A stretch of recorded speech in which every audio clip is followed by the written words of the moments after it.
સમિતિ દ્વારા સિહોદમાં ભારજ નદી પરનું ડાયવર્ઝન તાત્કાલિક બનાવવામાં આવે અને વનકુટીરથી રંગલી ચોકડી થઈ મોડાસર ચોકડી સુધીના ખખડધજ રસ્તાને તાત્કાલિક રિપેરિંગ કરવામાં આવે તેમજ છોટાઉદેપુરથી વડોદરાની ટ્રેન પ્રતાપનગર સ્ટેશન સુધી જ જાય છે તેને મુખ્ય સ્ટેશન સુધી લંબાવવામાં આવે તેવા વિવિધ મુદ્દાઓને લઈને નિવાસી કલેક્ટરને આવેદનપત્ર આપી ઉગ્ર રજૂઆત કરી હતી, જેમાં છોટાઉદેપુર જિલ્લા કોંગ્રેસ નેતા પ્રોફેસર અર્જુનભાઈ રાઠવા, જિલ્લા કોંગ્રેસના કાર્યકારી પ્રમુખ શશીભાઈ રાઠવા, જગાભાઈ રાઠવા, જિલ્લા કોંગ્રેસના યુવા મોરચાના પ્રમુખ વિષ્ણુભાઈ રાઠવા, શહેર કોંગ્રેસ સમિતિના પ્રમુખ સુલેમાનભાઈ રલિયા, પાવી જેતપુર તાલુકા કોંગ્રેસ સમિતિના પ્રમુખ કાજલભાઈ રાઠવા સહિત મોટી સંખ્યામાં કોંગ્રેસના હોદ્દેદારો અને કાર્યકર્તાઓ ઉપસ્થિત રહ્યા હતા.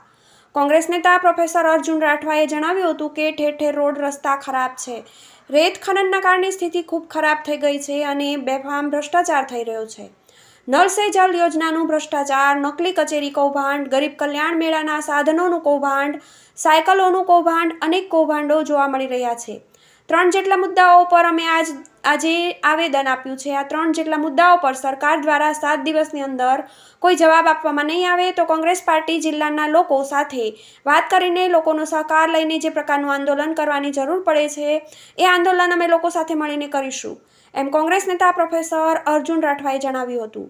આજે અમે કોંગ્રેસ પાર્ટીના હોદ્દેદારો, જિલ્લા કોંગ્રેસ સમિતિના કાર્યકારી પ્રમુખ શશીભાઈ, જગાભાઈ સાહેબ, તાલુકા પાવી જેતપુર કોંગ્રેસ પાર્ટીના પ્રમુખ કાજરભાઈ, યુથ પ્રમુખ વિષ્ણુભાઈ, SC સેલના પ્રમુખ કાંતિભાઈ, જિલ્લાના છોટાઉદેપુર શહેરના પ્રમુખ સુલેમાનભાઈ અને ખૂબ મોટી સંખ્યામાં જવાબદાર કાર્યકર્તાઓ આજે જિલ્લાની જે હાલત બની છે, ઠેર ઠેર રોડ રસ્તા તો ખરાબ છે, રેત ખનનના કારણે સ્થિતિ ખૂબ ખરાબ થઈ છે અને બેફામ ભ્રષ્ટાચાર છે.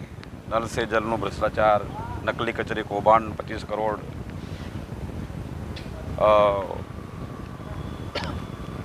ગરીબ કલ્યાણ મેળાના સાધનોનું કૌભાંડ, સાયકલોનું કૌભાંડ, અનેક કૌભાંડો અને આ પ્રકારની હાલત છે. અને સરકાર લાગે છે કે આ છોટાઉદેપુર આદિવાસી જિલ્લાને ન ધણિયા છોડી દીધો છે. અમે અવારનવાર રજૂઆતો કરી છે અનેક પ્રશ્નોની, કંઈ થતું નથી. અમારું તો ના થાય, પણ પાછલા કેટલાક સમયમાં આપણે બધાને ખબર છે કે અહીંના જે સાંસદ છે, ધારાસભ્ય છે, એનું પણ અધિકારીઓ સાંભળતા નથી, એમને ગાંઠતા નથી. ત્યારે અમે 7 દિવસનું મુહલત આપીને 3 મુદ્દા ઉપર અત્યારે આવેદનપત્ર આપ્યું છે. એમાં એક છે જે સિહોદનું ડાયવર્ઝન છે, એને 56 તૂટ્યા પછીનું એને તાત્કાલિક બનાવવામાં આવે, એની જાહેરાત કરવામાં આવે. બીજો, આ રંગલી ચોકડીવાળો જે રોડ છે એના ઉપર ભારે વાહનો ચાલે છે અને તરત ખરાબ થઈ જાય છે, એને રિપેર કરવામાં આવે વ્યવસ્થિત.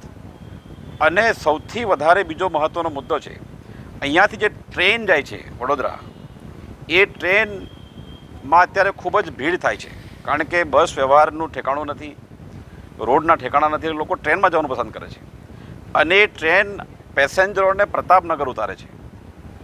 પ્રતાપનગરથી આગળ એમને જવા માટે ખૂબ પૈસા ખર્ચવા પડે છે, સમય બગડે છે. અમારી માંગણી છે કે આ ટ્રેનને મેઇન સ્ટેશન સુધી લંબાવવામાં આવે, જેથી વ્યવસ્થા થાય. અને